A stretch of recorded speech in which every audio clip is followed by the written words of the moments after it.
मैं अगली कड़ी में राजेंद्र पाल जी बेगमपुर से निवेदन करूंगा कि आएं और वो अपने विचार रखें। राजेंद्र पाल जी।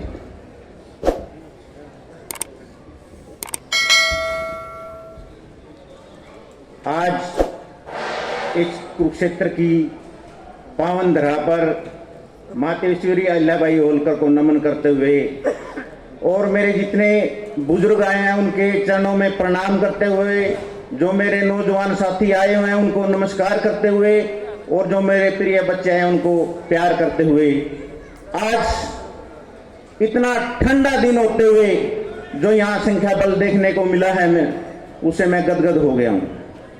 साथियों, मैं बताना चाहता हूँ, आज मेरे पास जो निमंत्रण लेके गए थे एक दिन अपने समाज के नाम, इसका मतलब बहुत गहराई से है। आज मैं लगभग 8-9 साल के बाद मैं इस धर्मशाला में विधिवत रूप से आया हूं। इससे पहले मैं बहुत आता रहा हूं, बीच में कुछ असामाजिक तत्वों की वजह से इस धर्मशाला में आने का मन नहीं किया। और मैं आज आप लोगों को बताना चाहता हूं साथियों, मेरा एक ही मोटिव है यहाँ आने का। भाई, बाबा साहब भीमराव अंबेडकर ने 3 मंत्र दिए थे। सबसे पहला शिक्षित बनो, दूसरा मंत्र दिया था संगठित रहो, तीसरा मंत्र दिया था संघर्ष करो। साथियों, आज मुझे आपके समाज में से ये लग रहा है भाई तीनों मंत्र आपके ऊपर कामयाब होने वाले हैं, क्योंकि आज इतनी ठंड के अंदर में आप लोग यहां पर आए हो और ये सोच के आए हो भी हमने अपने समाज के नाम एक दिन देना है और वो देने के लिए आए हो। साथियों, ये खाना खाने के लिए आप लोग नहीं आए हो। ये कुरुक्षेत्र की धरती है, अगर कोई यहाँ पर अच्छा काम करके जाएगा तो अच्छा तो आएगा और जो बुरा काम करेगा वो धरती में से मिट जाएगा।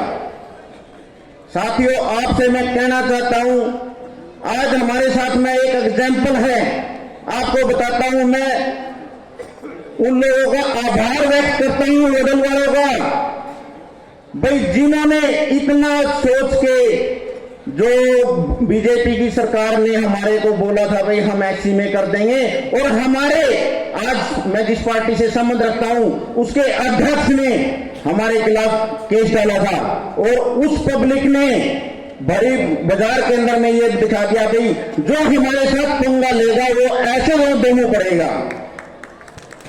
उसका मतलब ये हो गया भी 4 बार का वो विधायक है और 1 बार उसका फादर रहा हुआ है, और हमारे उड़न वाले साथियों ने ये मालूम कर दिया था भाई गडरियों के बिना तू कैसे बन सकता है।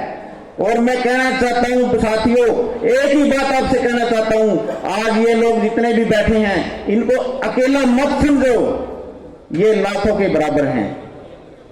और जितने भी मेरे साथी बैठे हैं, जितने भी एससी का जो मुद्दा आज मेरे सामने आया है, मेरे साथियों ने बात भी रखी है, मैं आप लोगों को आगाह करना चाहता हूं। हमारे कर्नल दयाराम जी बैठे हैं जीडब्ल्यूए के भाई साहब, ये नवनियुक्त कार्यकारिणी है, इसको मैं बधाई देता हूं और इससे के साथ में कंधे से कंधा मिलाकर तन मन धन के साथ चलने के लिए तैयार हैं।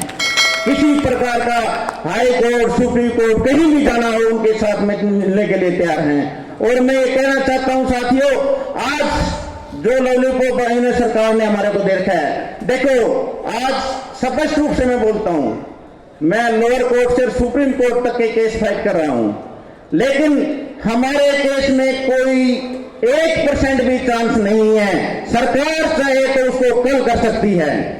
और मैं सरकार के आदमियों को बोलना चाहता हूं, अगर आप लोगों ने इसको एससी में करवाना है तो आप लोगों ने इसका बीड़ा उठाना पड़ेगा। साथियों, हमारे को जहां भी आप लेके जाओगे हम तन मन धन से अग्रणी होने के लिए तैयार हैं, लड़ने के लिए तैयार हैं। मेरा कोई भी साथी ये हाथ खड़ा करके बताएगा भाई साथ है कि नहीं है, एक बार हाथ खड़े करके बताओ मेरे साथियों।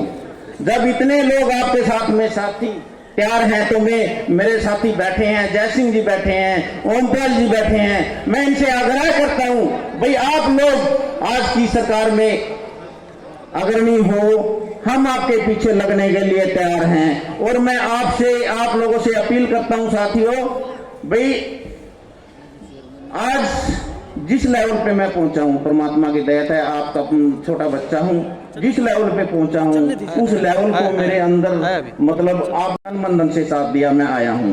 और मैं ये कहना चाहता हूं साथियों, आज मेरा साथी जो भी बीजेपी या कांग्रेस से आगे बढ़ना चाहता है, हम उसका तन मन धन से साथ देंगे भाई। किसी प्रकार का कोई कोताही नहीं बरतेंगे। हर घर में जोड़ा ठाके मैं सबसे पहले चलूंगा अगर किसी बीजेपी वाले भाई को टिकट मिलती है। और मैं उनसे सबसे आग्रह करता हूं भाई देखो, अब की बार चांस है, कांग्रेस भी टिकट देगी और बीजेपी भी देगी। ये मेरे को अंदर से आवाज आ रही है, मेरे को ऊपरले लेवल से बात आ रही है। लेकिन मैं आग्रह करता हूं अपने समाज से, भाई जहां से जिस पार्टी को पहले टिकट मिल जाए, अगर बीजेपी से पहले टिकट मिल गई तो कांग्रेस वाले को वहां से हानि बढ़नी है बिल्कुल भी। मेरा मानना यह है कि अब की बार दो सीटों पे अब जोर चला हुआ है, एक गरोंडा के अंदर में और एक इंद्री के अंदर में। और बीजेपी भी चाह रही है अभी इंद्री में टिकट बीजेपी भी देना चाह रही है, और कांग्रेस सोच रही है अभी मैं गरोंडा में दूं या कहीं भी दूं। अगर बाई चांस देखो, ये समाज के नाम जो दिन आया है, समाज के नाम कुछ बोलना चाहिए, बोलने के बाद ही पता लगेगा। बिना राजनीति के हम समाज का कुछ भी नहीं कर सकते, ये भी मालूम है। राजनीति है तो हम समाज के लिए कुछ कर सकते हैं। जब हमारा कोई एमएलए बन के वहां जाएगा, अरे कम से कम कुछ तो बात रखेगा, कब वहां गडरिया समाज का आन बान शान है वहां खड़ी होगी, उससे कुछ तो बेनिफिट मिलेगा हमारे को। तो मेरा आप लोगों से यही आग्रह है, भाई संगठित रहना ही सबसे बड़ी बात है। क्योंकि आज हमारे बुजुर्ग थे जो बेचारे जिनको ना समझते, उन्होंने पता नहीं किसी के कहने से क्या कर दिया, लेकिन आज हम सब एक हैं। मैं परमपिता परमात्मा से दुआ करता हूं कि हम एक ही रहेंगे। हमारे साथी जितने भी हैं, आज हमको अपने बच्चों को मेल मिलाने के लिए इधर उधर घूमना पड़ता है, यूपी में जाना पड़ता है, एमपी में जाना पड़ता है। जब हमारे साथी यहाँ पर ही संगठित होंगे और उनके आपस में विचार मिलेंगे, तो क्यों न हम अपने रिश्ते नाते भी यहाँ सब इकट्ठे ही करेंगे। तो मेरा आप लोगों के चरणों में आग्रह है, नम्र निवेदन है, भाई इस समाज को फुटाव वाली नीति से मत देखना। राजनीतिक पार्टियां जो भी हमारी होंगी, जो भी राजनीतिक पार्टियां हैं, वो हमको संगठित होकर भी कहेंगे नहीं तुम फूट में हो। और जब मैं ये कह रहा हूं, आज हमारे बीच में जितने साथी बैठे हैं, हम बीजेपी की भी कांग्रेस के भी हैं, लेकिन सामाजिक एक है ना। उन्हीं शब्दों के साथ साथियों 2 मिनट का समय मिला था, मैं आपके चरणों में नमन निवेदन करते हुए कहता हूं, सामाजिक एकता को बनाए रखे। जय पाल समाज।